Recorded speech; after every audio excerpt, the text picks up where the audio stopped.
Et bonjour à tous. Salut! Aujourd'hui, on va vous parler de Running Man, un film d'Edgar Wright avec Glenn Powell. Benjamin, est-ce que tu peux nous faire un petit pitch?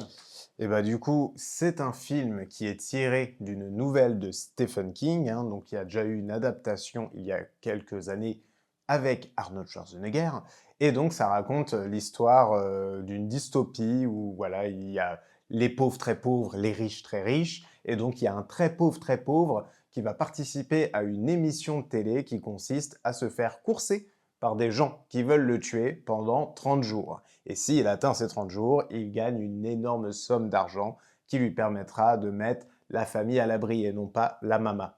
On va donc aborder les points qui nous ont marqués, que ce soit en bien ou en mal. Toi, Benjamin, est-ce qu'il y a un premier point que tu veux aborder? Alors, pour commencer voilà, à titiller le côté un peu négatif, malheureusement, hein, moi, il y a un truc qui m'a un peu gêné, c'est que malgré que Edgar Wright ait toujours son talent, attention, il manquait dans ce film-là un petit coup d'éclat, un petit tour de maître, comme il a l'habitude de nous faire, voilà, des scènes ou des tics de mise en scène ou de montage qui permettent de faire waouh, qu'est-ce que je suis en train de regarder, vraiment le côté waouh, voilà, c'est ça. Il me manquait un peu ça au film. On est dans un très bon véhicule qui va au bout de sa course et qui roule très bien. Mais du coup, il me manque le petit dérapage contrôlé qui fait plaisir quand même et qui... Pourtant, t'en as des dérapages contrôlés dans le film, hein. Ça, c'est sûr, il y en a, il y en a. Mais pas dans ce sens-là, comme je l'entends en tout cas. Donc, voilà, il me manquait le petit frisson qu'on peut avoir parfois devant un grand film qui, en plus d'être un grand film, te fait le petit coup de prouesse voilà, qui vient comme ça encore embellir le film et marquer le visionnage, le premier visionnage en tout cas, au fer rouge. Ouais, moi c'est marrant, tu vois, parce que je vois très bien ce que tu veux dire quand tu parles de ce coup d'éclat manqué. Parce Mm. qu'en fait, je trouve qu'avant, Edgar Wright, c'est un gars qui avait, voilà, c'était ce que j'appelais un sprinter. C'est-à-dire que de temps en temps, il se reposait, et sur une scène ou deux particulièrement, et généralement trois, quatre dans ses films, Mm. hop, il sortait les doigts du et il nous faisait un truc hyper marquant. Et ça, c'était aussi un peu sa marque de fabrique. Ouais. Mais en fait, là, j'ai trouvé que c'était, pour continuer mes métaphores sportives, qui sont en plus accurate, avec un homme qui court, c'est là pour moi, c'était un peu plus un film de marathonien. C'est-à-dire Ouais. que ces coups d'éclat, je les ai retrouvés beaucoup plus disséminés à travers tout le film. Mm. Et qu'en fait, bah, j'ai retrouvé son efficacité de montage tout le temps, j'ai retrouvé son efficacité de mise en scène tout le temps, sa créativité du coup, bah, vu qu'elle était plus concentrée, et c'est là où je peux plus ou moins te rejoindre, même si je suis pas Mm. tellement d'accord, c'est que du coup, bah, elle est aussi étalée. Donc du coup, c'est vrai qu'on n'a pas de moment précis du film où on prend un grand kiff d'Edgar Wright, comme c'est le cas de tous ses films précédents. Mais là, voilà, moi, j'en avais un petit peu tout le temps, et du coup, j'ai bien aimé qu'il ait fait comme ça un film un peu plus mature, un peu plus maîtrisé aussi d'une certaine manière. Ouais. On sait que par son passé, ça fait longtemps qu'il veut faire son blockbuster. Il Oh, a clairement dit dans Hot Fuzz tout l'amour qu'il avait pour le blockbuster d'action. D'ailleurs, Benjamin, demain sort ton petit culte sur un de ses films avortés avec un gros studio américain. absolument. Je vous en dis pas plus. Benjamin vous en dira plus bah, demain. Donc soyez à l'heure, normalement dimanche midi, pour le Exactement. petit culte de Benjamin sur le Edgar Wright qui ne s'est pas fait. Et ce n'est pas le film auquel vous pensez. Vraiment pas. Mais alors, vraiment rien à voir en plus. Et du coup, voilà, on sent qu'il était prêt, on sent qu'il a faim, et on sent du coup on sent du coup qu'il s'est mis beaucoup de rigueur pour tenir le truc. Et peut-être qu'il s'était dit, bah ouais, mais si je garde que mes coups d'éclat, bah je tiendrai pas mon blockbuster. Surtout que bah c'est, comme tu as dit, hein, c'est un mec qui se fait poursuivre, donc c'est un peu une promesse d'action sur tout le film. C'est ça. Donc du coup, il faut que l'action elle soit bien dosée et permanente pour qu'on soit tout le temps en tension. Et du coup, moi, en ça pour moi, c'est réussi. Même si du Ah oui, coup, oui. effectivement, il n'y a pas peut-être pas une scène qui va me marquer plus qu'une autre. Ça, c'est vrai. Ouais. Mais il y a quand même des scènes qui vont profondément me marquer. Mais tu vois, du coup, ça va pas être des scènes complètes, ça va être des éléments dans des scènes. Évidemment, c'est un peu du titillage que je fais là, mais en fait, pour moi, les coups d'éclat d'Edgar Wright font partie intégrante Hmm. du style d'Edgar Wright. Et c'est pour ça que moi, personnellement, j'avais ce besoin de voir ça. même si, comme tu le dis très bien, en fait, vu qu'il maîtrise constamment, et ben en fait, ça crée voilà, une espèce De de... régularité, Ouais, voilà, c'est ça, de merci, constance. de constance. Et en fait, voilà, le sale gosse qui est Edgar Wright, j'aime bien quand il vient briser un peu ce truc-là et créer, boum, un moment fort comme ça auquel tu t'attendais pas forcément. Et voilà, c'est juste Après, ça que je voulais voir un peu plus. après, tu me disais que tu avais pensé à peu près la même chose de Last Night in Soho, Ouais, et ça s'était réduit lors de tes visionnages suivants. Donc ouais. peut-être que là, c'était que le premier visionnage. Ouais, ouais, ouais, complètement. Après, Last Night in Soho, c'était quand même différent, donc je sais pas comment je vais réaborder Running Man, tu vois. Mhm. Mais c'est vrai que Last Night in Soho, en fait, j'avais trop d'attentes la première fois que je l'ai vu parce que, en fait, c'était un des réalisateurs que j'admire le plus qui va sur mon terrain Ah ouais, auquel il n'a jamais été. ouais, alors, Donc, parenthèse, mais je ne comprends toujours pas pourquoi le Edgar Wright préféré de Benjamin n'est pas Last Night in Soho.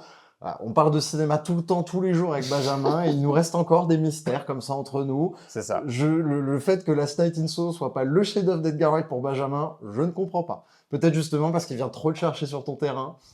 Non, Peut-être. non, je pense que parce que justement, j'ai des trucs que je retrouve moins d'Edgar Wright et que je voulais que ce que j'aime d'Edgar Wright vraiment dans sa globalité se retrouve dans le cinéma d'horreur, ce qui pour moi a pas été le cas parce Ah que bah bah, non. du coup ça ressemble un peu plus à Running Man, un truc un peu plus dans la maîtrise constante, Ouais, puis alors que Soho, il va vraiment chercher l'horreur là où t'attends pas à ce qu'il la cherche. Enfin, c'est vraiment un film qui est un peu fait pour dérouter, donc ah c'est c'est aussi ça, normal mais que ça ça t'ait dérouté du coup. ouais, mais ça du coup c'est plutôt un bon point. C'est vraiment tu vois par exemple, je pense que mes préférés sont Scott Pilgrim et Baby Driver. Il y Mhm. a vraiment ce truc où tu es dans un genre de film et boum, il y a vraiment des Ouais, virages comme ça. Ce qui n'est pas Last Night in Soho. Une fois que tu es intégré au délire de Last Night in Soho, tu y restes, tu vois. ouais, Running Man, c'est son cas aussi d'ailleurs. C'est Exactement. vrai que Et c'est la donc, nouvelle méta Edgar Wright quoi c'est finalement. ça. Donc, j'attends le revisionnage. Voilà. Ok, bah écoute, vu que tu as abordé les points qui nous ont un peu moins plu, Mhm. moi je vais pas aborder le mot négatif, parce que c'est pas trop mon cas. Oui. C'est juste, j'ai été un peu déçu de la direction artistique de manière générale, parce que bah, je suis un grand fan de SF. Et un truc que j'adore en fait dans la SF, et particulièrement ce genre de SF dystopique, c'est ce qu'on appelle le world building. C'est-à-dire de dans quel univers ils vivent, quels sont les éléments de tel et tel univers. Et moi, parfois, ben, un film avec un bon world building, mais avec pas forcément un bon scénario, en science-fiction en tout cas, m'embarque beaucoup plus Mhm. parce que ça Ouais. stimule mon imagination. J'arrive à me dire, ah, c'est marrant, dans ce futur, ils font ci comme ci, ça comme ça et tout. Et j'arrive à me projeter dedans. Ça, je l'ai pas eu. Donc, c'est peut-être pas la faute d'Edgar Wright, c'est peut-être juste moi, mes attentes et mes habitudes avec le genre. Parce que pour le coup, bon, bah, la SF dystopique, là, on est plus sur mon terrain. Du Mhm. coup, c'est marrant, il a été te chercher sur ton terrain avec Ouais, c'est So. ça. Et là, il vient me chercher sur le mien avec Running Man. Mais voilà, et du coup, en fait, je trouve qu'il y a des éléments comme ça et un world building qui est construit. Mais en fait, à partir du moment où il a posé ces éléments de world building, bah du coup, il s'arrête à ça. C'est-à-dire qu'il y a les petites caméras, espèce de kino là, en boule qui volent Mhm. là. Bon, bah une fois qu'il les a implantées, utilisées, bah il va toujours les réutiliser de la même manière. Et c'est ça à peu près pour tous les éléments de SF du film. Et du coup, Ouais. j'aurais aimé un peu plus de world building parce que d'autant plus que bah, le mec va voyager dans ce monde et faire un espèce de road trip dans ce monde-là. Ouais. J'aurais aimé qu'à chaque fois on se dise ah mais du coup à la campagne ils sont comme ça avec la technologie. Donc il y en a, hein, il y a on sait comment marchent les voitures mais qui sont pas si différentes des voitures qu'on commence à voir aujourd'hui. Donc Ouais, c'est voilà, ça. j'aurais aimé un peu plus de ça et du coup direction artistique je l'englobe aussi avec les environnements parce que moi je suis quelqu'un qui aime aussi beaucoup les films d'aventure de manière générale parce que pour moi le film d'aventure c'est un film qui peut se permettre de par ses codes d'aller invoquer des décors différents et des ambiances différentes. Bon, mes films d'aventure préférés, bah, pour nous refaire une promo d'un petit culte, je vous ai fait un petit culte sur Irréductible, qui est une comédie française, mais qui reprend et détourne les codes du film d'aventure. J'aime ce film justement parce que, en tant que film d'aventure, il varie les environnements et exploite les environnements Mhm. et confronte son héros avec des environnements différents pour voir à quel point il va s'adapter ou non à ces environnements-là. Là, je ne l'ai pas retrouvé parce que les environnements sont soit trop proches du présent, Oui, de manière générale, tout est un peu trop proche du présent. Voilà. Donc, du coup, moi, c'est un peu ça qui m'a manqué. Mais pour le coup, c'est pas non plus si dérangeant que ça, en fait. Et encore une fois, c'est peut-être aussi mes attentes perso et peut-être pas ce que le film cherchait à me promettre, quoi. Ouais, ça c'est clair. En fait, le problème, je pense, avec cette direction artistique, c'est qu'en fait, tout est plus ou moins du déjà vu, en fait. Il n'y a Mm. pas de création pure. Il y a, voilà, ce qu'on peut s'attendre quand on dit des caméras volantes, quand on te dit des voitures automatiques, automatisées, quand on te dit, je ne sais pas, bah, voilà, un programme futuriste télé où en fait tu peux mourir dedans. Tout ressemble à exactement ce que tu as dans la tête quand on te dit ça. Des choses qui ont déjà été faites, que ce soit dans le cinéma ou dans la série télé. Parce que ça m'a fait, genre, côté émission et tout, m'a fait pas mal penser à Black Mirror, Mm. notamment l'épisode 2 de la saison 1, Mm. qui a vraiment ce côté-là où aussi on se filme face cam pour balancer des messages, ce genre de choses. Et donc, moi, je le vois pas comme un potentiel défaut parce que j'avais aucune attente de ce côté-là et les bribes d'images que j'avais vues, parce que sans faire exprès, forcément, je suis déjà tombé sur des images avant de voir le film. J'étais en mode, ok, je sais où on est et je vais pas être surpris de ce côté-là. Et donc, du coup, je me suis pas attardé dessus. C'est seulement quand toi, Maxime, tu m'en as parlé. Par contre, je suis complètement d'accord avec toi sur les environnements où la spatialisation est pas toujours très claire, où en fait on nous dit il va là-bas, et en fait quand il est là-bas, tu vois pas trop la différence, mis à part que les gens ont l'air pauvres. Voilà. D'ailleurs, j'ai une question à te poser là-dessus. Donc, le truc, c'est adapté d'un Stephen King. Oui, Et au bout d'un moment, il se retrouve à Derry. oui, Est-ce que Derry est dans le oui, Maine aussi? Parce que oui, du coup, c'est oui, l'indication qu'on a. Donc, techniquement, il va dans le. Bon, désolé, c'est peut-être un spoiler. oui. Non, et Mais tout. donc potentiellement, le personnage qu'il va rencontrer là-bas est un personnage qui a vécu avec les. C'est exactement ça. D'ailleurs, bah, si vous regardez la série Welcome to Derry, plus ça avance, plus on sent que Welcome to Derry va être en fait une Un sorte univers de... partagé Ouais, de ouais, ouais, ouais. Stephen King. Et du coup, Il y ça a annonce déjà ça aussi, quoi. beaucoup de références. On a déjà eu une référence à Shining, on a eu une autre référence, mais je crois qu'on en a une à Running Man, ça le pire, que moi je connaissais pas parce que j'ai pas lu la nouvelle, mais en me renseignant, quoi, je crois qu'il y a déjà eu une référence à Ok. Running Man dans Welcome to Derry. Donc Et en potentiellement, effet, Running Man Derry, se. si tu entends Derry de la part d'une œuvre de Stephen King, on parle du même Derry. Ok, Toujours. d'accord. Ok, moi j'ai trouvé ça rigolo. Après, du coup, Ouais, c'est peut-être le futur de Derry qui est dans Running Man ou. Ok. exactement. Mais après, je trouve que ça apporte quand même des bonnes choses, parce que finalement, je pense que si le futur est si peu différent de notre présent, c'est aussi une manière pour Edgar Wright de venir nous dire que bah là, on parle d'un futur proche. Donc justement, on nous met des gadgets technologiques qui bah, servent la narration, Mhm. notamment les caméras volantes qui permettent de filmer les morts en direct. Mais du coup, c'est peut-être aussi pour nous dire, et c'est le but de la science-fiction dystopique, que de venir nous dire, hé les gars, c'est proche de vous. Et bon, vu la période qu'on vit, je vous apprends rien, vous regardez les actualités aussi. Oui, c'est un peu proche de nous. Et bien Ouais, sûr, clairement. la dystopie a toujours pour volonté d'aller exagérer les choses, mais la mise en parallèle, surtout notamment au niveau de la privatisation de la police, parce que le film parle de ça aussi, Ouais. c'est pas loin, c'est pas loin. On y arrive tout On y arrive doucement. tout doucement. Donc il y a ça aussi qui est intéressant, notamment parce que je trouve que les plus grandes qualités que le film a, c'est aussi que c'est un film qui est très conscient. C'est-à-dire que c'est un film qui a un vrai propos, qui va tout agencer dans son scénario pour délivrer son propos. Ce qu'on attend de science-fiction dystopique, encore une fois. Donc là-dessus, le Absolument. contrat est respecté. Et de Running Man précisément d'ailleurs. Précisément aussi, absolument. Et c'est surtout le Edgar Wright le plus conscient. C'est-à-dire qu'avant, ces messages moraux et politiques étaient toujours un peu dissimulés derrière de l'humour, derrière sa créativité ou autre. Mhm. Je pense que c'est Scott Pilgrim qui avait abordé le plus sérieusement ce genre de sujet, mais ça restait sur de l'émotionnel et sur de l'humain, Ouais. pas sur de la politique, pas sur du sociétal. Que là, du coup, Edgar Wright se fait vraiment un film politique, un film sociétal, et il le fait à fond. Et du coup, moi, ça m'a fait plaisir d'enfin voir toutes les techniques d'Edgar Wright au service d'une grande morale, au service d'un truc qui nous raconte quelque chose qui a vraiment du sens de A à Z.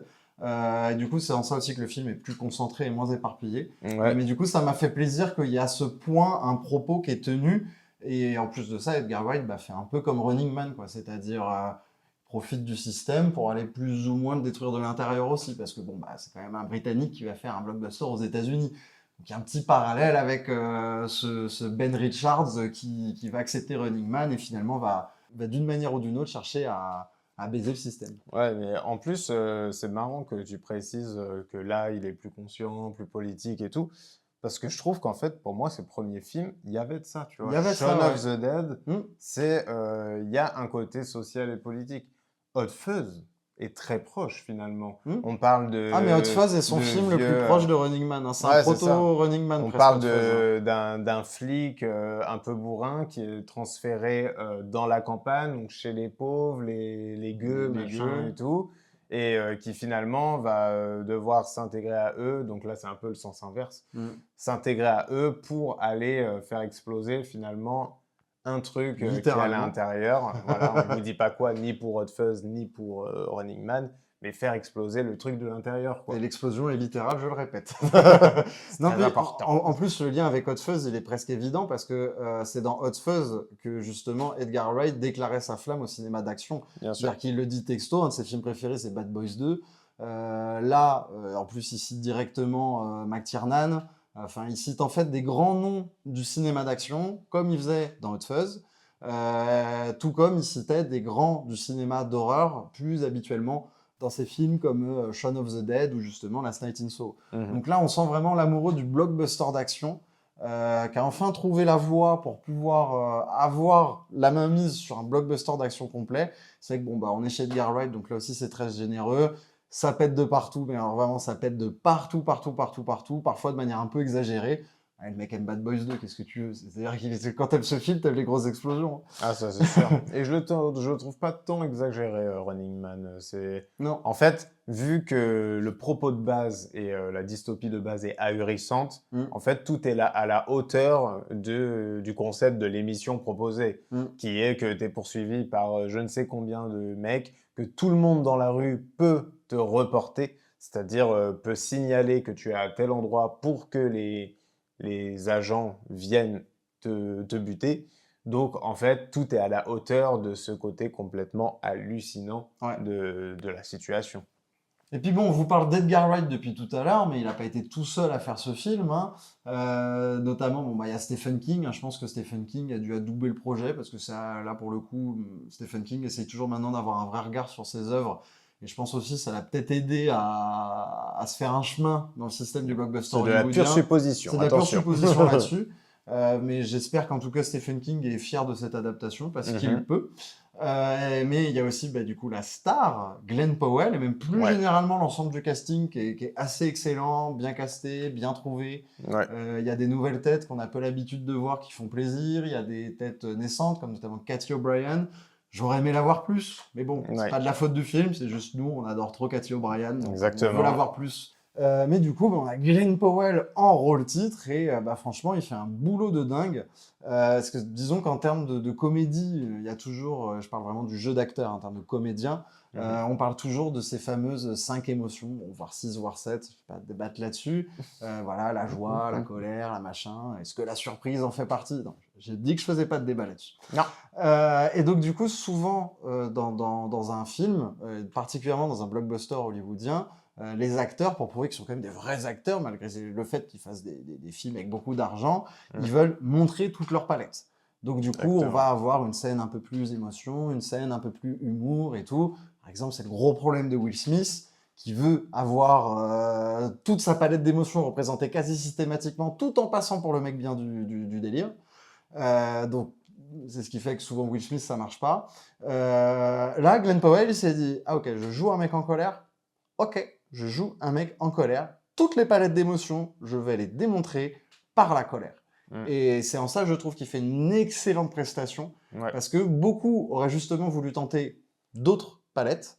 Quant à d'autres, ils auraient juste fait que le mec nerveux tout le temps et ça aurait donné un mauvais Jason Statham. Ah ouais, c'est ça. Et puis là, je pense qu'il est temps aussi de mettre Glenn Powell dans les vrais débats d'acteurs importants de son temps. Parce que bon, certes, avant, il avait fait donc la petite comédie romantique avec Sydney Sweeney, Tout sauf toi. Il avait fait Hitman aussi l'année dernière. Hitman, évidemment. Il avait Twister. fait Twisters. Et en fait, Top Gun, évidemment, Top Gun.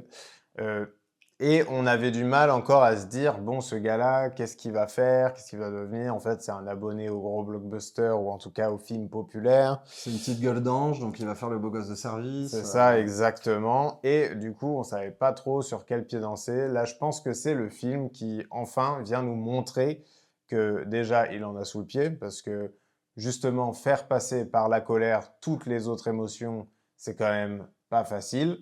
Et en plus, c'est pas forcément un film où il y a l'espace pour le faire, parce que comme on a dit, c'est très rythmé. C'est un film d'action qui a besoin d'être constamment en action. Et donc, du coup, il ne s'arrête jamais. Et donc, même quand il est en colère, genre les moments où il peut faire passer de la tristesse, un moment de joie, de l'arrogance, peu importe, en fait, il a très peu de temps pour le faire. Il faut que ce soit au fil d'un regard, d'un tic de visage, et il arrive à le faire. Et donc là, je pense que Glenn Powell est sûrement l'une des futures grosses stars d'Hollywood, et voire même peut-être la future grosse star d'Hollywood.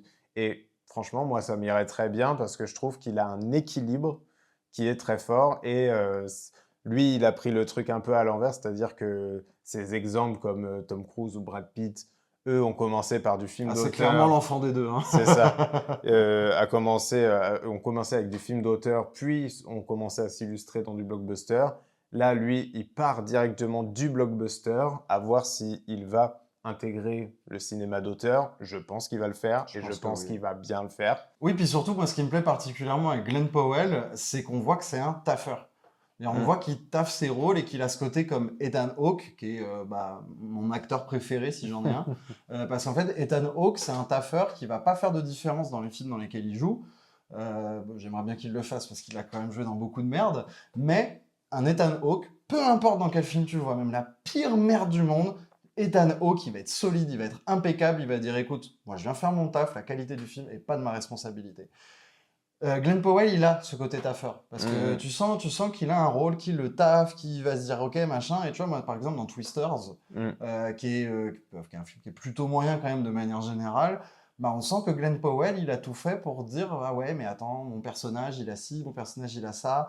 Donc je vais jouer ces nuances et ces facettes-là. Et au final, son personnage qui est pas super bien écrit, faut être honnête, mais en fait, ça passe super bien justement parce que Glenn Powell le fait bien. Et en plus, après, derrière, avec ses co-stars, quand il n'a pas en tout cas des co-stars, on va dire, supérieurs à lui en termes de carrière, comme un Tom Cruise, bah, du coup, ça fait que tu sens aussi que c'est un mec qui va un peu emporter le reste du casting en mode ah, il joue comme ça, ok. Moi, j'ai vu Hitman avec Adria Arjona l'année dernière, qui est une excellente actrice aussi. Et en fait, tu sens qu'au bout d'un moment, il y avait un jeu, quoi. C'est-à-dire que, ah putain, mais ça joue en face, bah vas-y, on va jouer, frérot. Et du coup, les deux, c'est un bonheur de les voir interagir entre eux en tant que comédiens. Parce que tu sens qu'ils se stimulent entre eux. Ouais, et du coup, tu sens que Glenn Powell, il a aussi ce côté-là de... tu vois, Michael Cera, qui a quand même un peu plus de bouteilles que lui, bah, du coup, il va jouer. J'aime beaucoup comment le duo fonctionne, où Michael Cera est beaucoup moins en force. En mode, écoute, je suis Michael Cera, on m'appelle pour faire ci, pour faire ça. Je la joue tranquille, parce qu'en plus, il sait que derrière, il y a un Glenn Powell qui va jouer en force.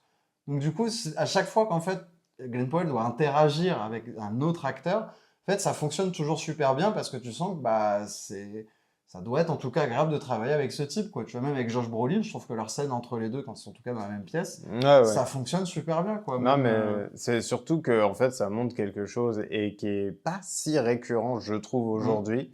C'est qu'en fait, Glenn Powell prend du plaisir. En fait, il est heureux d'être là. Quand il est sur un film, il est heureux d'être là. Et que ce soit la comédie romantique avec Sydney Sweeney ou Running Man. Il est autant heureux de faire les deux et ça se voit, ça se sent. Il y a le plaisir. En fait. Voilà, c'est un acteur qui aime jouer. Le plaisir du jeu, vraiment. Et ça se voit qu'il n'accepte pas un rôle que pour l'argent. Évidemment, l'argent doit y faire, mais pas que pour l'argent. Parce que peu importe ce qu'il joue, en fait, il le joue avec plaisir et ça se sent immédiatement dans sa façon d'interpréter, que ce soit dans sa voix ou dans son corps. Et du coup, il y a aussi d'autres acteurs dans le film. Et moi, il y en a plusieurs qui me font plaisir. Cathy O'Brien t'en a parlé. S'il vous plaît, voyez Love Lies Bleeding. Et si vous ne l'avez pas vu, eh ben, vous pouvez voir notre critique qui est sur la chaîne. Et aussi, il y Dans tous a... les cas, regardez-le. On en parlait l'autre jour avec Benjamin. Ce film n'a pas Mm. eu le succès qu'il méritait. Ah, vraiment pas. C'est incroyable. Allez-y. Et Kristen Stewart, Cathy O'Brien, couple de choc du cinéma d'il y a 2 ans, je crois. Fantastique, ouais. C'était une de nos premières critiques d'ailleurs. On a vu, on a en première. Je Ouais. m'égare, vas-y, continue. C'est vrai, c'est vrai, c'est vrai. Du coup, il y a aussi un acteur qui s'appelle Karl Glusman, qui joue l'un des plus gros gorilles du gang de gorilles qui poursuivent du coup Ça s'appelle Glenn des gorilles. Powell. Au début, je me suis dit, putain, c'est un surnom, quoi. Tu sais, comme tu Ouais, dis ouais, c'est poulet ça. pour policier, quoi. Et non, c'est Gorillas, quoi. T'as Agab, du coup, qui est marqué. Ouais, C'est pas ACAB pour cop, c'est Agab pour All Gorillas are Bastards. c'est ça, exactement. Et donc, du coup, cet acteur-là, en fait, moi, je l'avais découvert, et nous, hein, on l'avait découvert dans Love de Gaspard Noé, qui est mon réalisateur préféré. Et donc, du coup, je suis toujours heureux de le voir parce que il n'a pas une carrière où il a des gros rôles, mais tu le vois apparaître de plus en plus par-ci, par-là. Et là, je trouve qu'il a quand même un rôle conséquent pour une affiche pareille. Et donc, bah, moi, ça me fait vraiment plaisir. Et j'espère aussi, comme pour Cathy O'Brien, que sa carrière va prendre un coup d'éclat. Enfin, c'était un bout de temps quand même, Love. Hein. Bah ouais. Et bah voilà, j'espère que ça lui permettra de trouver plus de rôles. Et Cathy O'Brien, pareil. Et du coup, on a aussi Colman Domingo, que moi j'aime beaucoup, Ouais, qui est dans toujours Euphoria, par exemple. égal à lui-même. Pour le coup. Toujours fort, toujours et fort, là, le rôle qui lui va parfaitement. Et t'en as parlé vite fait, Josh Brolin ouais. aussi, qui est très bien dans son rôle, très bien adapté pour lui et son charisme. Donc, ça fonctionne parfaitement. Absolument. Et petit point pour conclure, parce que j'en ai pas parlé et je tiens à en parler, c'est le montage. Voilà. Ouais. Je le savais, on le répète assez. Moi, je suis plus dans la post-prod, Benjamin plus dans l'écriture. Mm. Et du coup, moi, un de mes maîtres étalons, sans mauvais jeu de mots, c'est en montage, en tout cas, c'est Edgar Wright. Citation de Benjamin une fois où il avait dit mais Maxime vit pour faire des moments ultra cut comme Edgar Wright et quoi. En plus là on est en train de vous monter le vlog pour Arras. Là on était au festival d'Arras, vous pouvez retrouver nos TikTok, on débriefe un peu tout, mais on vous a fait un petit vlog et tout. Et du coup je disais à Benjamin avant de rentrer dans la salle, je t'ai dit mais je sais pas si c'est une bonne idée de me faire D'aller aller voir voir. Edgar Wright alors que je suis dans une phase création-montage quoi. Parce que du coup le vlog on est très libre de faire un peu ce qu'on veut. D'autant plus que là, on va passer à une partie assez clippée. Donc, en fait, vraiment, on s'est arrêté pile pour qu'il Ouais. voit le film et qu'il se laisse entraîner par la folie montagnarde. Pas du tout. Pas du tout. La folie de montage, on va dire, voilà, d'Edgar Wright. Et là, pour le coup, j'ai été servi et j'ai d'autant plus, du coup, apprécié cette constance dont on parlait au début de la critique. Parce que, du coup, vraiment, c'est un montage qui est fou, un sens du rythme qui est fou. Il fait des cuts que personne ne... Il a vraiment son secret à lui, en fait, pour le montage, ce gars-là. C'est Quoi. clair. Il a même une manière de mettre en scène l'action. Et des fois, tu sens vraiment que sa mise en scène est pensée pour faire ce cut à ce moment-là et ce plan comme ça à ce moment-là. Et du coup, ça dégage une énergie et un rythme général que je trouve toujours chirurgical et qui est toujours un bonheur fou. Et du coup, c'est peut-être aussi pour ça que le côté plus dilué et plus constant du film m'a moins gêné. Parce que du coup, en tant que monteur, j'avais un film sans temps mort, avec un rythme soutenu. Et en plus, je pense qu'il y a peu de réalisateurs qui arrivent à faire des films avec des rythmes aussi soutenus qui ne deviennent pas indigestes. Je pense par exemple au Crank avec Jason Statham, qui a été des films comme ça, qui avaient une volonté d'aller chercher le rythme. Le problème, c'est qu'au bout d'un moment, les films sont un peu indigestes parce qu'on ne sait même plus quel artifice jouer pour pouvoir jouer le rythme, donc on utilise un peu n'importe quoi. Ouais. Désolé, c'est le premier exemple qui m'est venu en tête. Mais c'est hypertension en français, si jamais. Voilà, merci. Glenn Powell et Edgar Wright s'équilibrent bien parce qu'en fait, ils font des trucs que d'autres artistes ne font pas ou font mal. Donc Glenn Powell, par exemple, c'est d'aller jouer toutes les palettes d'émotions à partir d'une seule. Bon, y a beaucoup de comédiens qui savent le faire, mais pas tant que ça, et encore moins dans le blockbuster américain.